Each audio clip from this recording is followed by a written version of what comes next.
मित्रों नमस्कार, स्वागत है आपका। मैं आचार्य अनिल वत्स। जुलाई का महीना 1 जुलाई 2021 और हम बात करेंगे वृषभ राशि की, जिसके स्वामी शुक्र होते हैं। रूप के, ऐश्वर्य के, पेंटिंग के, डिजाइनिंग के, फिल्मी दुनिया के, बॉलीवुड की दुनिया के और गीतों के रचना के दृष्टिकोण से, संगीत की अभिव्यक्ति के दृष्टिकोण से। और ये राशि बहुत समृद्ध राशि है। ऐसे लोग, अगर मेष राशि अग्नि तत्व प्रधान है तो ये राशि पृथ्वी तत्व प्रधान है। तो ऐसे लोग बहुत प्रेम पूर्वक, ध्यान पूर्वक, आनंद पूर्वक जीना पसंद करते हैं। इस राशि के अंतर्गत कृतिका नक्षत्र के 3 चरण, रोहिणी नक्षत्र के 4 चरण और मृगशिरा के 2 चरण होते हैं। यानी कृतिका का स्वामी सूर्य, सूर्य जैसा प्रभाव, तेजस्वी होते हैं और बहुत ज्यादा इगोइस्टिक भी होते हैं, ईमानदार होते हैं और दूसरों की रिस्पेक्ट करते हैं, रिस्पेक्ट चाहते भी हैं। रोहिणी नक्षत्र के 4 चरण बहुत प्रेम पूर्वक रहते हैं, कपड़ों के पसंद, खाने पीने के शौकीन होते हैं। हर चीज अच्छी चाहिए, टॉप की चाहिए। और इसी के साथ साथ रोहिणी नक्षत्र का स्वामी चंद्रमा है, तो प्रेम पूर्वक संबंधों में भी बहुत मैत्रीपूर्ण संबंधों के अंदर बहुत विश्वास रखते हैं। वृक्षरा के 2 चरण, तो अब इनके अंदर क्रोध भी बहुत होता है, गलत चीज टॉलरेट नहीं करते, अपमान किसी कीमत पे स्वीकार नहीं करते, बातचीत करने में प्रवीण होते हैं।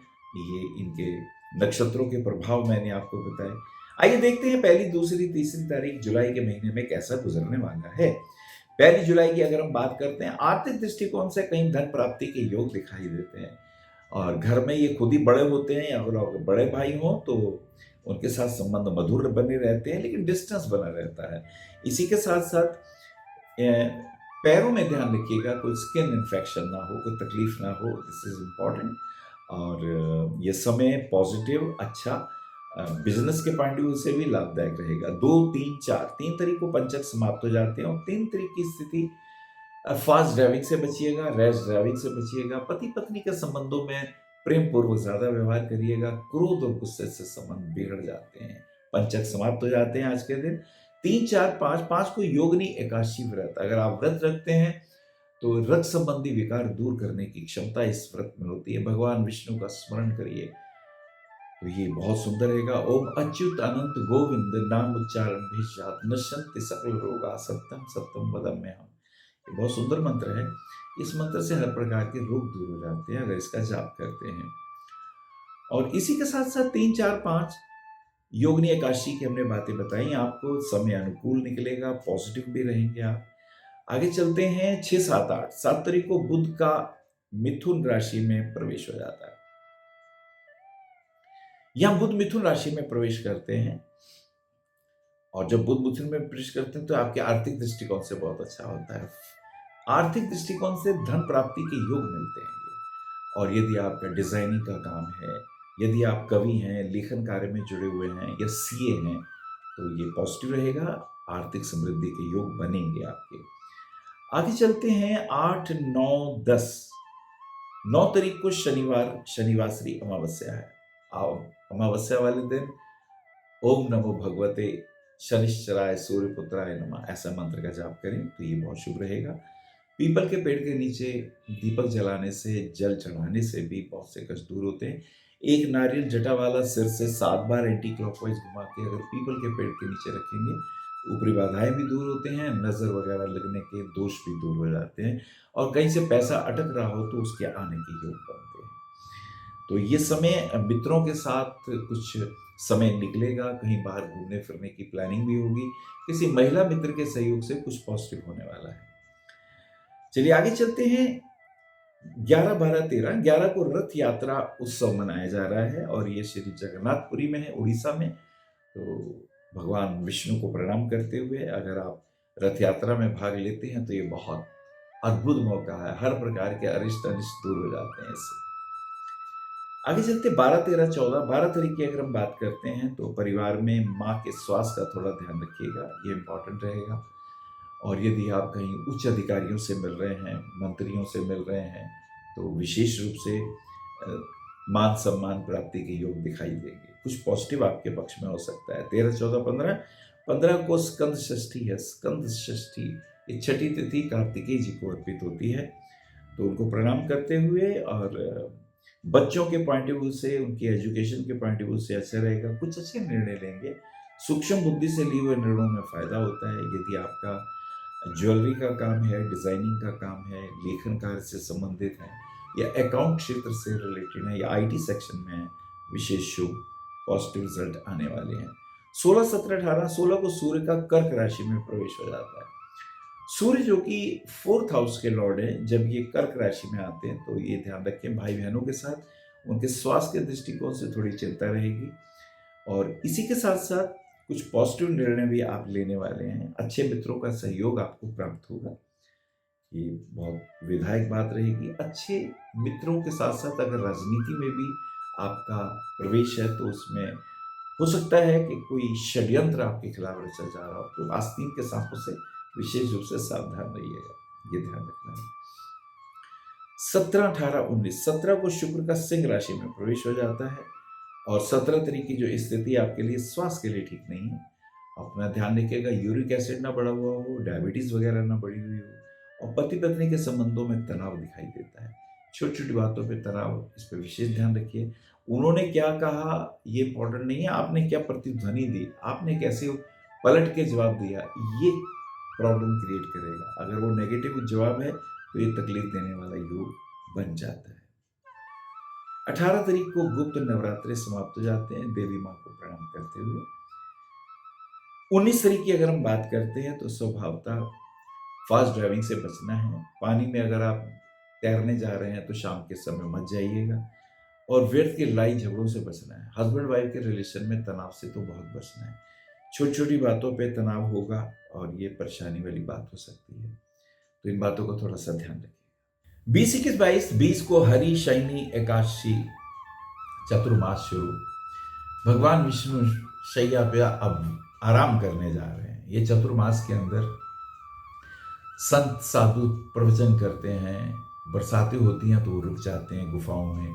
ये अध्ययन का, मनन का, चिंतन का समय है। इसमें शुभ कार्य मना हो जाते हैं, वर्जित हो जाते हैं। 21, 22 को देखते हैं। 21 को प्रदोष व्रत है, भगवान शिव जी के लिए आप रुद्राभिषेक कर सकते हैं। और ये 21 तारीख आपके स्वास्थ्य के लिए, अगर विदेश जाने का आपका मन है तो विदेश जाने की ये तिथि है।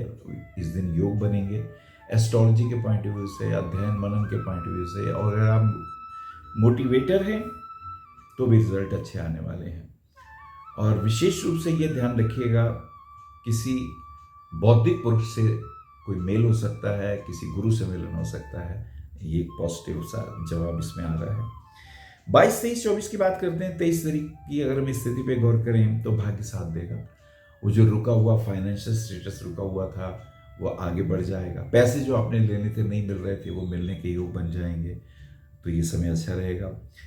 23, 24 तारीख की बात करें, गुरु पूर्णिमा। गुरु जी को नमन करते हुए गुरु पूर्णिमा सनातन धर्म के अंदर एक विशिष्ट आशीर्वाद लेने का ये एक अद्भुत त्योहार है। तो ये आपके लिए बहुत शुभ हो, मंगलमय हो, कल्याणकारी हो। इसमें इन चीजों का हमें थोड़ा सा ध्यान रखना होगा। 25, 26, 27 की बात कर लेते हैं। 25 को देखते हैं क्या स्थितियां बनती हैं। ऑफिस के कार्यों में रिजल्ट अच्छे आएंगे। अगर आपका लोहे का काम है, स्टील का काम है तो बहुत अच्छा है। पेंट्स का काम है, प्लास्टिक संबंधी उद्योग कोई है तो उसमें भी लाभ होने के योग दिखाई देते हैं।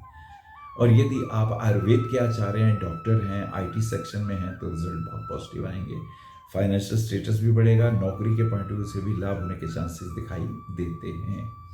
27, 28, 29, 27 को गणेश चतुर्थी भी है और ये समय अच्छा है।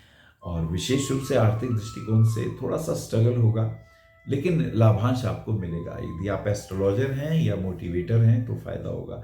इवेंट शो के कार्यों में भी लाभ होने की संभावनाएं भविष्य में बननी शुरू हो जाएंगी। लेकिन इसके अंदर एक बात का ध्यान रखिएगा, आर्थिक लाभ यदि कपड़े का काम है, डिजाइनिंग का काम है, टीचिंग कोचिंग का काम है तो इसमें भी फायदा होगा आपको। तो ये रिजल्ट पॉजिटिव आएंगे। 28, 29, 30, 28 को नाग पंचमी है तो शिव जी के मंदिर में जल या दूध चढ़ाइएगा। अगर वहाँ कॉपर के सांप हो तो वहाँ भी दूध चढ़ा सकते हैं। इसमें हमारी बॉडी में कोई विष का इन्फेक्शन नहीं होता, ऐसा कहा जाता है। 30, 31, 30 को पंचक समाप्त हो जाते हैं और 30 तारीख की स्थिति थोड़ी दौड़ धूप ज़्यादा रहेगी, भाग दौड़ ज़्यादा रहेगी और घर में भी छोटी छोटी बातों पे हस्बैंड वाइफ में क्लेश दिखाई देते हैं। पुलिस या मिलिट्री में है तो अपनी सेहत का विशेष रूप से ध्यान रखिएगा। तो ये कुछ इस महीने की विशेष बातें, बिकॉज राहु और केतु आपके लगन और सप्तम भाव में पति पत्नी के संबंधों में छोटी छोटी बातों पे तनाव, इससे आपको बचना होगा। देश विदेश यात्राओं के योग भी हैं, ये शुभ है आपके लिए। भाग्य शनि आपका भाग्य स्थान में है, तो अब आपकी प्रॉपर्टी के डिस्प्यूट भी कंट्रोल होंगे, कहीं पैसा फंसा हुआ होगा, मिलने के योग बनेंगे, तो ये बहुत अच्छी बात है। बिकॉज इस शनि को शुक्र मंगल की दृष्टि भी प्राप्त है। शुक्र मंगल की दृष्टि प्रॉपर्टी के क्षेत्रों में और विशेष रूप से आपके पैसे जहाँ जहाँ फंसे हैं उसके प्राप्त होने के योग भी ये दिखाई देते हैं। मुझे कहना आपको ओपल रत्न पहनिएगा, 5 सवा 5 रत्ती का, कम से कम होनी तो 7.5 से 8.5 रत्ती का पहनिएगा, अपनी इंडेक्स फिंगर में पहनिएगा। नीलम पहन सकते हैं आप 6 सवा 6 रत्ती का मिडिल फिंगर के अंदर, राइट हैंड के अंदर, और पन्ना रत्न जरूर पहनिए। बच्चों के पॉइंट ऑफ व्यू से फाइनेंशियल स्टेटस को अपग्रेड के दृष्टिकोण से ये लाभप्रद है। नमस्कार। आप आचार्य श्री अनिल वत्स जी के आध्यात्मिक प्रवचन, ध्यान व ज्योतिष संबंधी मासिक राशि फल फेसबुक, यूट्यूब, www.astroanilvats.com पर भी देख सकते हैं।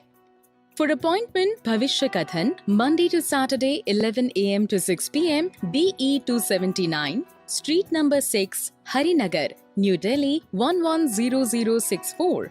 Phone number 98917 39999 98181 89993 981 088 7002 886 000 6030. Website www.bhavishyakathan.com. Acharya Anil Vats @gmail.com.